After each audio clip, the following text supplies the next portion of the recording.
انت قلت يا فندم كده على لازم تتخرب دي، لازم تعرف انها بتخرب، ولازم تعرف انها بتتآمر على البلد.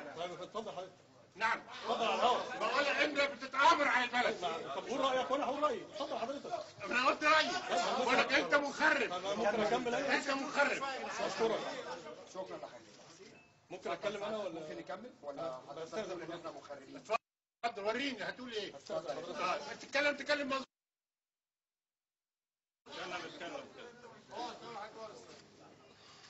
إن جبهة الإنقاذ الوطني وإذ تقدر ما تمر به البلاد.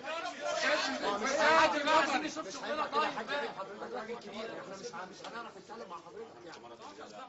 يا فندم ما ينفعش ناس بتخرب في يا البلد. باشا، على عيني وعلى راسنا، سيبنا نقول راينا وبعد حضرتك قلت رايك، قلت ان احنا مخربين خلاص عرفنا. ممكن نكمل بعدين، بس حضرتك زي والدي، انا ما اقدرش اتعامل معاك اكتر من كده.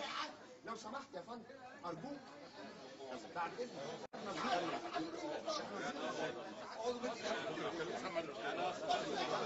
أكمل بيان ولا ممكن أكمل بيان؟ بإذن حضرتك أكمل بيان؟ بستأذنك. لا ده بيان مخرب، مش عايز يتقال هنا. خليك حضرتك إيه رأيك؟ لا نطلع نكلم الدكتور البرعي، ايه رايك نطلع نكلم الدكتور البرعي سوا؟ مش جواب. انا بعترض على البيان ده، بيان بيخرب البلد.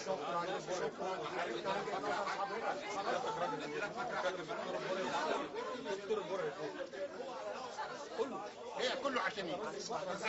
انا برد على اللي انت بتقوله ده. انا برد على اللي بتقوله ده. بعد ما هو يقوله بعد ما هو خلاص بقى. انت دلوقتي بتقول ان احنا ما نقدرش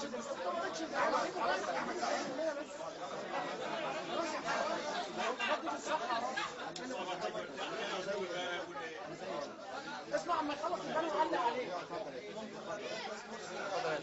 اتفضل معلش احنا اسفين يا فندم. البيان السابع لجبهة الإنقاذ الوطني. إن جبهة الإنقاذ وإذ تقدر ما تمر به البلاد من مصاعب كانت تأمل ولو أن سيد رئيس الجمهورية استجاب لمطالبهم المتكررة بإلغاء الإعلان الدستوري وتأجيل الاستفتاء حول الواقعة مساء يوم الأربعاء الموافق 5 ديسمبر.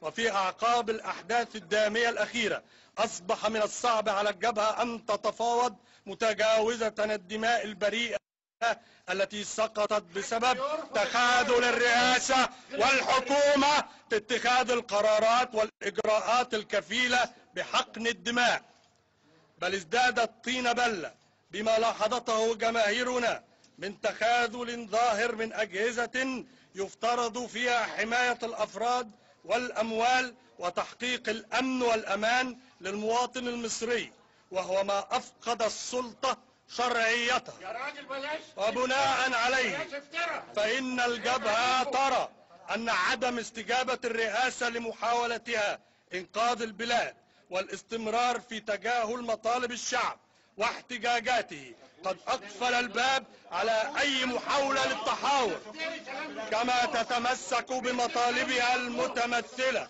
في إلغاء الإعلان الدستوري الصادر في 22 نوفمبر وإلغاء الموعد المقرر للاستفتاء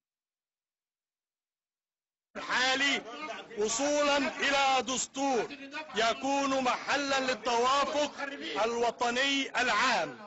وتجدد الجبهة دعوتها للجماهير المصرية الاحتشاد في مختلف ميادين مصر غدا الجمعة لتأكيد مطالبهم. انت بتعلن الفوضى، انت بتعلن الفوضى، بتعلن الفوضى يا كلب.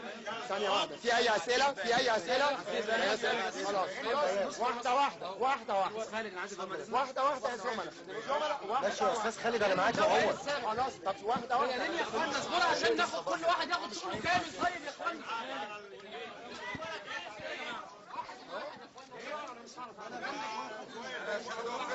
يا جماعه لحظه هو هيصور. انا مش خلاص كده يا اخوانا. هي العدد فين يا استاذ؟